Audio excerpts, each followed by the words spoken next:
शुक्राचार्य गरिएका ब्राह्मणहरूद्वारा जो यज्ञ भइरहेको छ, बलि राजाले यज्ञ गर्दै हुनुहुन्छ।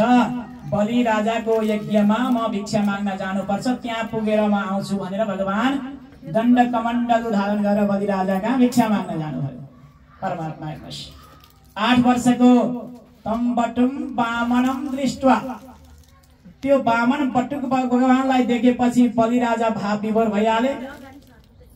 उनले त को आफ्नो यो यज्ञ स्थलमा को आयो, कुन देवता भनेर उनले सूर्य हुन् कि चन्द्रमा हुन् कि यक्ष हुन् कि को हुन् भनेर उनलाई मनमा अनेक संशयहरू भए। भगवान त्यहाँ टक्क देखिँदाखेरि उनलाई भगवानलाई उठेर उनले हात दशमले जोडेर प्रभुको स्तुति गरे। तपाई को हुनुहुन्छ? हजुरलाई मैले चिन्न सकिनँ। हजुर को हुनुहुन्छ? हजुरलाई जो भए पनि मेरो कोटी नमस्कार छ। अहिले हजुर बटुक वामनको रूपमा एउटा भिक्षा माग्ने भिक्षुकको भेष लिएर आउनु भएको छ। जोसुकै भए पनि मैले हजुरलाई चिन्न नसके पनि हजुरलाई मेरो नमस्कार छ। हजुर बस्नुहोस्, म जे दिन्छु हजुर स्वीकार जानुहोस्। उनले प्रेमले भने बलि राजाले, भगवानले भन्नुभयो, हे राजन बलि, म तिमीसँग केही माग्न आएको होइन, एक चिज चाहिँ म माग्न आएको छु। के कुरा भन्दाखेरि भने 3 पाउ पृथ्वी देऊ मलाई, यति माग्न आए म। 3 पाउ जमिन देऊ मलाई भन्दा बलि राजाले भन्नुभयो, यस्तो हजुरको कोमल कोमल सानो चरणले 3 पाउ कति नाप्नुहुन्छ? हजुरले माग्नु न मात्र, म एउटा शहर गाउँ र सहरै राज्य नि दिन्छु हजुरलाई। मसँग 3 लोकीको राज्य छ, मसँग के कमी छ र? हजुरले माग्नु न मात्र। हामीले भन्नुभयो, माग्ने गर्यो भनेदेखि त्यो माग्ने मानी गर्ने मान्छेले थोरै तिनीहरूले चित्त बुझाउँदैन। भक्तवत्सल भगवानको है, म धेरै आश लिएर आएको छैन यहाँ, मात्र 3 पाउ जमिनको आश। मैले धेरै ठुलो आश राखेँ भने र तिमीले मलाई दियौ, त्यो आश राखेर मागे, भोलि पुर्याउन सकेनौ अथवा दियौ भने पनि म त्यसलाई संरक्षण गर्न सक्दिनँ, म त्यसलाई सुरक्षा दिन सक्दिनँ। अनि बलि राजाले भन्नुभयो, होइन हजुर सधैँ यसैभरि सधैँ भिक्षा मागेरै बस्नुहुन्छ कि भोलि अलि ठुलो भएपछि 20-25 वर्ष भएपछि बिहा पनि गर्नुहुन्छ? बिहा गर्नुहुन्छ भने मलाई नि भन्नु है, म राम्ररी ब्राह्मण केटी खोजिदिन्छु। तपाईलाई त केटी खोजेर बिहे गरेर आफ्नै दरबारमा राख्नु जस्तो लागिरहेछ तपाईलाई हेर्दा भन्न थाले। भगवानले भन्नुभयो, विवाह त बन्धनमा म बाँधिन्न हो, विवाह गर्नु किन? हेर, विवाह बन्धनमा बाँधियो, छोराछोरी जन्मिन्छन्, परिवार हुन्छन्, कोही सानैमा मर्लान्, अर्को रुने हुँदैन, रुनु आफै पर्छ। भक्तवत्सल भगवानको अर्को रुने आइदिँदैन, आफै रुनु पर्ने। यो गृहस्थी जीवनमा बाँधिएर के अर्थ हुन्छ र? म त बाँधिन्न, बिहा गर्दिनँ भन्नुभयो। अनि गएर बलि राजाले भन्नुभयो, ल छोडिदिनुहोस्, हजुरले 3 पाउ जमिनको कुरा गर्नुभयो, 3 पाउ जमिन मैले हजुरलाई दिने प्रण गरेँ, म दिन्छु, हजुरले चिन्ता नगर्नु।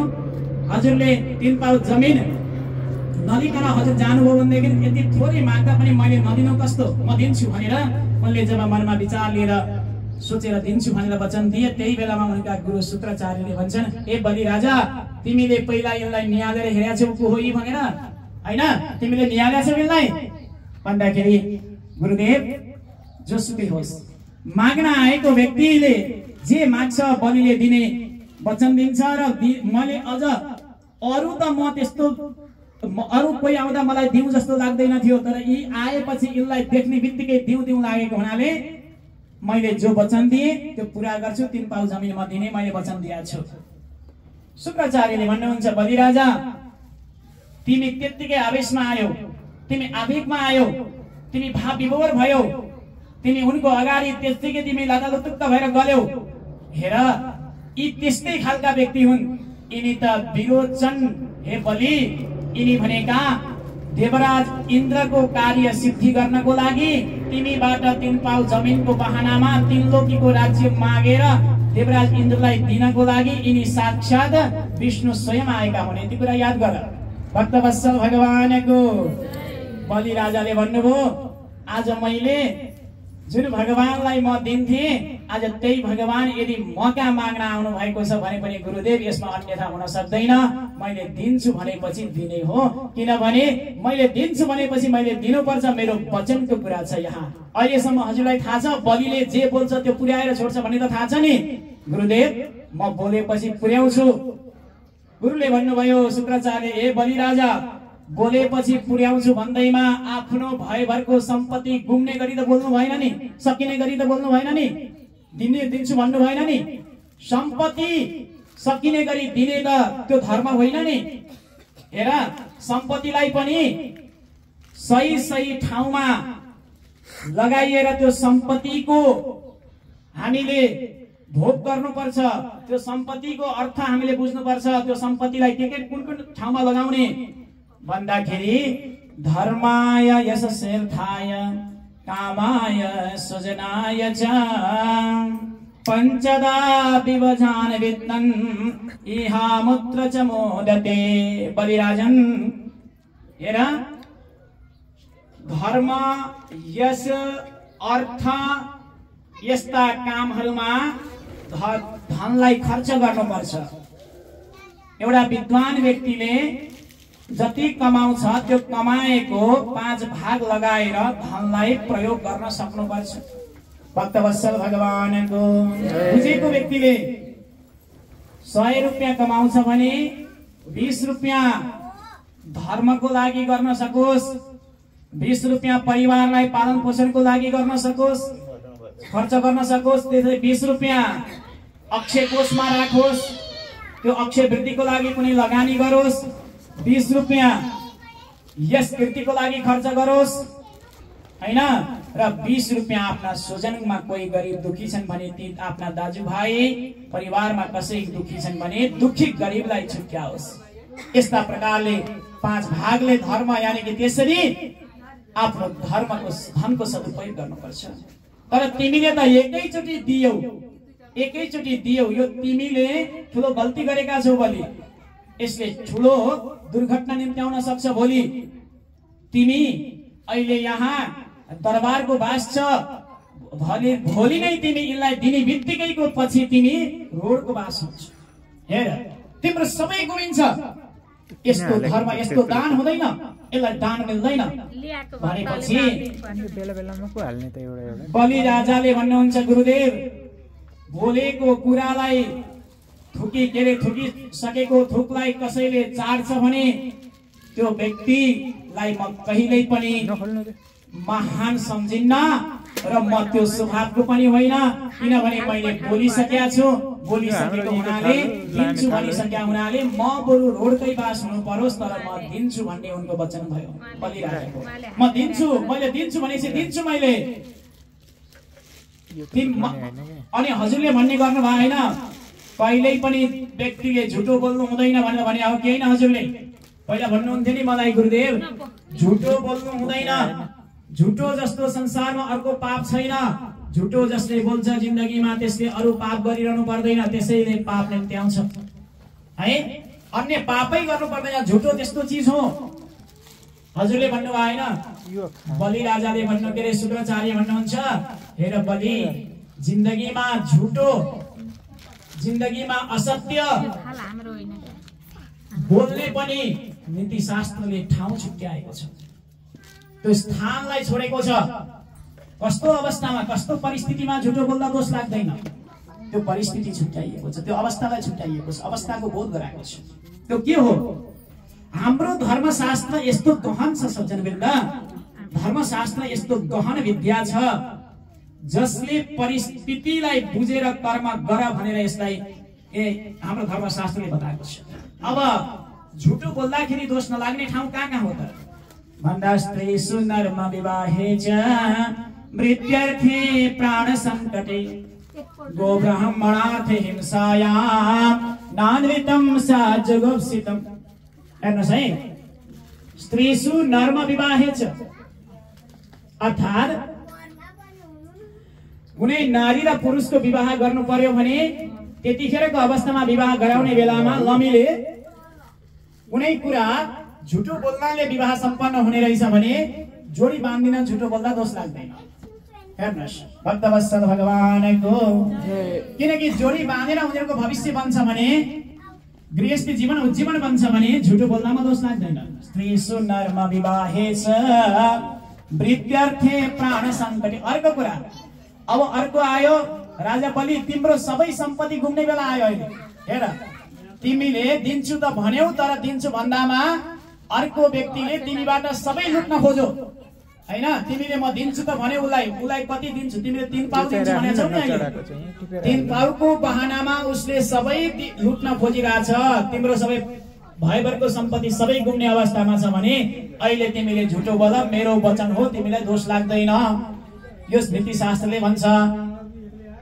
अनि प्राण संकटे, आफ्नो मर्ने कुनै अवस्थामा आफ्नो प्राण जान खोज्यो भने, परिस्थितिले प्राण जाने अवस्था निम्ति आयो भने आफूलाई बचाउन, शरीरलाई धर्म बचाउनको लागि त्यतिखेर पनि झुटो बोल्दा दोष लाग्दैन। गो ब्राह्मणार्थ हिंसायाम, गाई ब्राह्मणको हिंसा काहीँ हुन लागिरहेछ आफ्नो आँखाले देख्दाखेरि, देख्दा देख्दै भने गाई र ब्राह्मणलाई बचाउन पनि झुटो बोल्नु पर्यो भने पनि दोष लाग्दैन। यसरी शास्त्रले बताएको छ है। झुटो दोष नलाग्ने यिनी हुन्। अब तिम्रो सम्पत्ति गुमेर जान लाग्यो, अब तिमीले यसलाई अब फेरि म दिन्न भन्न सक्छौ।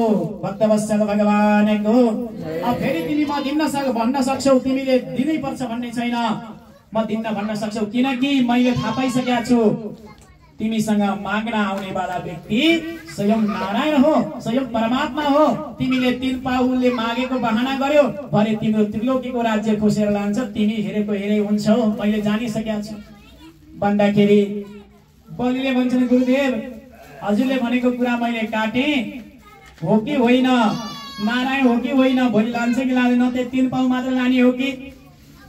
म त नदिकन चित्तै बुझाउँदिन, मैले भोलि दिन्छु, जे होला होला, भोलि प्राण संकट यानि कि भोलि मेरो हो, सबै गुमेछ भने गुमोस्, चिन्ता छैन, तिमी दिन्छौ त भनेको मान्दैनौ। मैले यसरी तिमीलाई नीति शास्त्रका कुराहरू ल्याएर सम्झाउँदा पनि तिमी मेरो बाणीलाई व्यर्थ सम्झन्छौ भने बलि राजा तिमी मेरो कुरालाई पत्याउँदैनौ भने आजका दिन जति तिमीले मेरै कुरालाई लिएर यो साम्राज्य फेरि प्राप्त गर्यौ, आज फेरि मलाई नि तिमी मेरो बाणीलाई असत्य मान्छौ भने म तिमीलाई श्राप दिन्छु। तिम्रो जस्तो मति छ, त्यो तिमीले जस्तो बुद्धि अनुसार कर्म गर्दैछौ, तिमीले त्यही अनुसारको फल पाऊ, तिम्रो सारा सम्पत्ति घुमेरै जानेछ, मैले श्राप दिन्छु।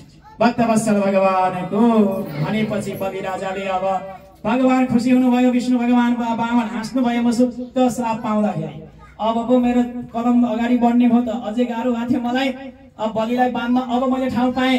अब भन्नुभयो ल छिटो गर, अब छिटो गर है बलि, विन्ध्यावलीलाई बोलाऊ, ल कुश जौतिल पानी हातमा लिएर संकल्प गर्नु पर्यो। भक्तवत्सल भगवानको जौतिल कुश लिएर पानी लिएर हातमा संकल्प, तिमी गर, विन्ध्यावलीले पानी हाल्छिन्, जल हाल्छिन्, सुनको झारीले करुवाले जल खसान थाल्नु भयो विन्ध्यावलीले, बलिराजाकी श्रीमतीले। बलिराजाले हातमा जौतिल कुश लिएर भूमिमा स्पर्श गरेर त्रिपद भूमिम वामन स्वरूपिणे ब्राह्मणाय महम सम्प्रदाय भनेर दिन खोज्नु भएको थियो, दिन खोज्दै हुनुहुन्थ्यो। संकल्प भगवान स्वयं वामन आफै पढ्दै हुनुहुन्थ्यो, बलिराजालाई मम भन मेरो भन भन्दै हुनुहुन्थ्यो। त्यही बेलामा शुक्राचार्यले विचार गर्नुभयो, श्राप पनि दिए, यसलाई मैले सम्झाए पनि यसको राज्य गुम्ने बित्तिकै भोलि मेरो पनि ठाउँ हुँदैन, म कहाँ गएर कसको प्रेतै हुने, अझै बचाउँछु भनेर विन्ध्यावलीले झारीले करुवाले जल खसालिरहेको टुटी भित्र गएर शुक्राचार्य सानो किरो भएर पसेर पानी रोकिदिनु भयो। भक्तवत्सल भगवानको पानी रोक्नु भयो। अब भूमिदान गर्दा, गृहदान गर्दा, कन्यादान गर्दा, संकल्प गर्दा गर्दै पानी टुट्यो भने संकल्प बोल्नु हुँदैन, बीचमा रोक्नुपर्छ।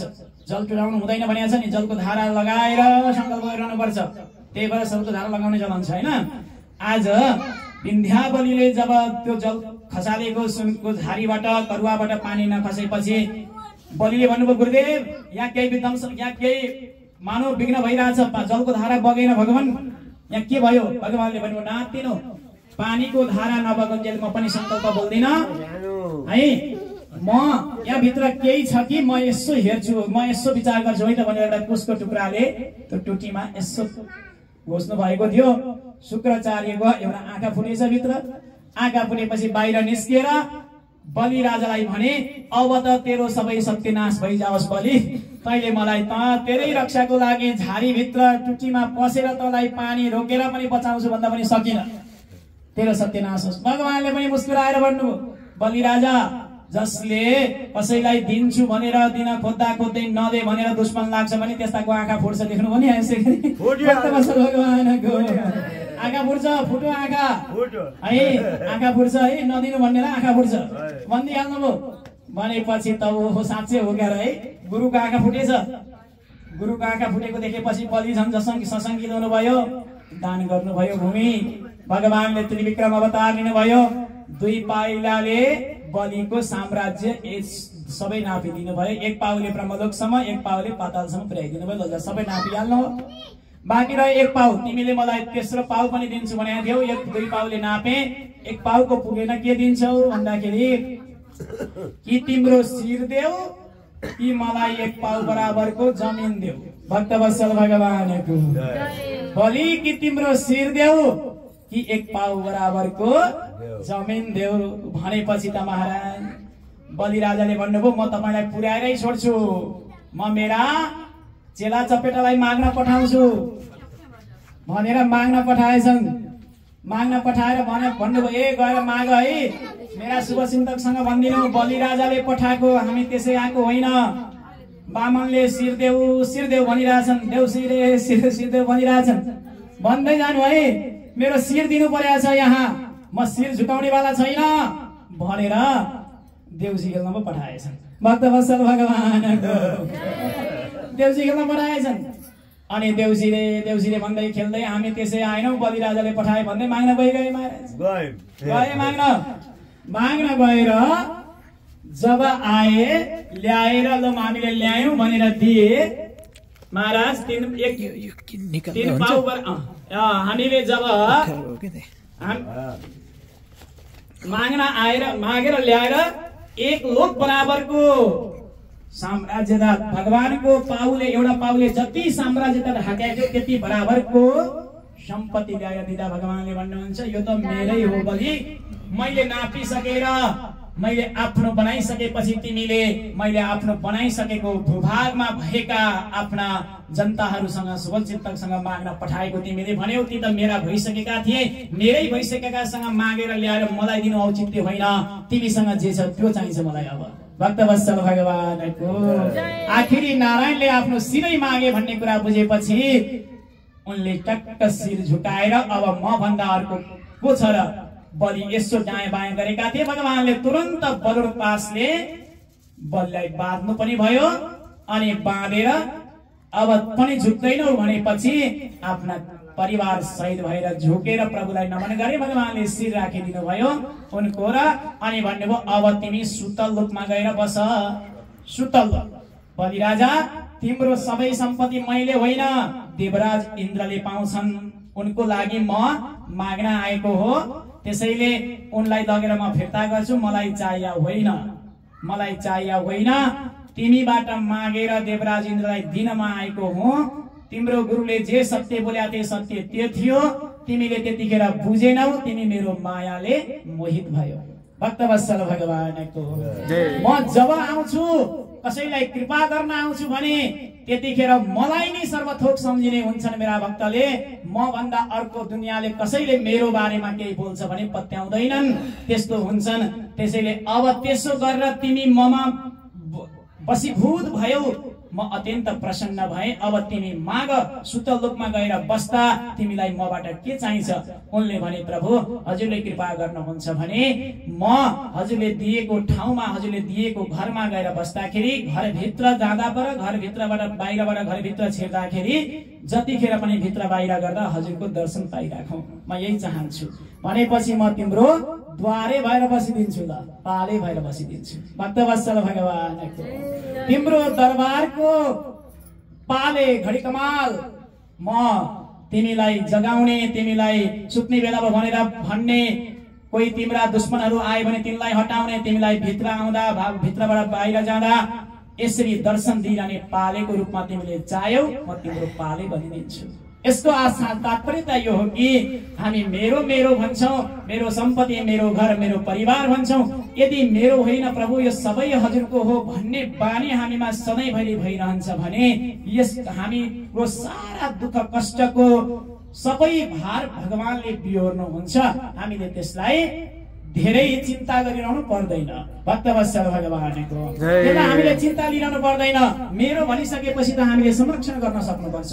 मेरो छोरो भन्ने बित्तिकै छोरोलाई जे पर्छ त्यो आफूले निभाउन सक्नुपर्छ। मेरो पत्नी प्रतिको सारा व्यवहार हामीले निभाउन सक्नुपर्छ। मेरो सम्पत्तिको रक्षा गर्न सक्नुपर्छ। तर मेरो होइन है, ईश्वर हजुरको हो।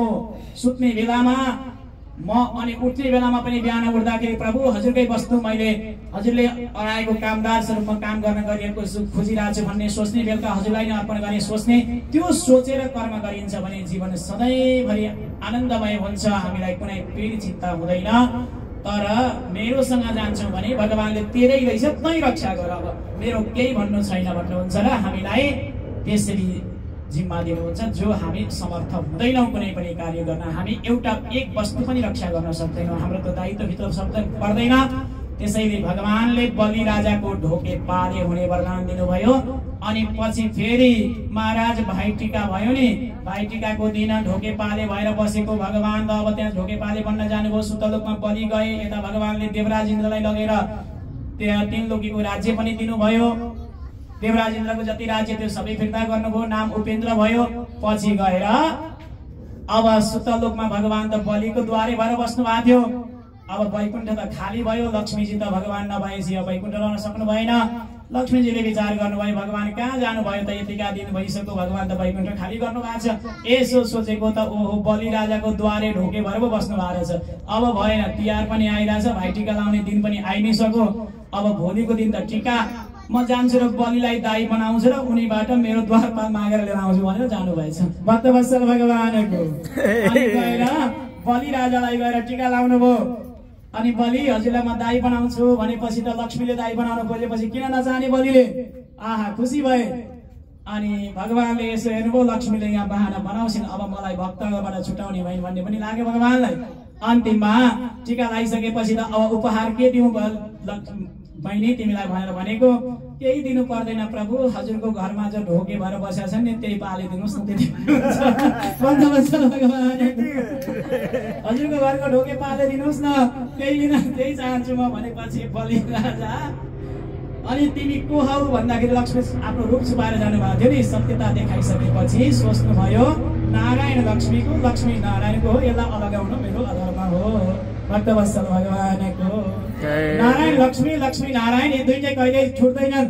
यिनलाई अलगाउन चाहनु मेरो धर्मभित्र, मेरो हैसियतभित्र नभएको हो। यो मैले मेरो हैसियत पुग्दैन भन्ने सोचेर प्रभुलाई लक्ष्मीको साथमा दिनुभयो, भगवानलाई वैकुण्ठ पठाउनु भयो। भगवान फेरि एक अंशले बलिकै साथमा बस्नुभयो सुतलोकमा नै भनेर यसरी बलि राजा जस्ता महान भक्तको कथा ल्याएर सुखदेव स्वामीले राजा परीक्षितलाई भन्नुभयो, यदि राजा परीक्षित तपाईँ अब भगवानको प्रिय बन्नुहुन्छ भने भगवानले तपाईलाई अवश्य मे भने तक्षक नामरीको सर्पले डसे तपाईलाई भने तपाईँ नरक जानु पर्दैन।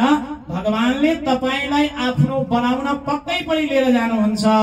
जसरी बलिलाई सुतलोकमा पठाएर पनि बलिसँगै जानुभयो भगवान, त्यसै गरी तपाईलाई तक्षकले डसो भने पनि मर्ने बेलामा त्यतिखेर तपाईँ तक्षकको दसाई सर्पको डसाइले नरक जानु पर्दैन। तपाईँ भगवान बलि राजाले भगवानलाई प्रेम गरे जस्तो प्रेम गर्नुहोस्, अवश्य तपाईँ भगवानको धाम जानुहुन्छ भन्ने बलि राजाको प्रसङ्ग जोडेर यसरी बताउनु भएको छ। यिनै यस्ता कथा प्रसङ्गहरू हामीले श्रवण गर्दैछौँ, भोलिका दिनमा पनि कथाहरू श्रवण गर्नेछौँ। यही भन्दै आजको प्रसङ्ग यही विश्राम गरौँ, बाँकी अंश कथा भोलिको लागि। बोलिए भक्तवत्सल भगवानको, श्री भगवानको।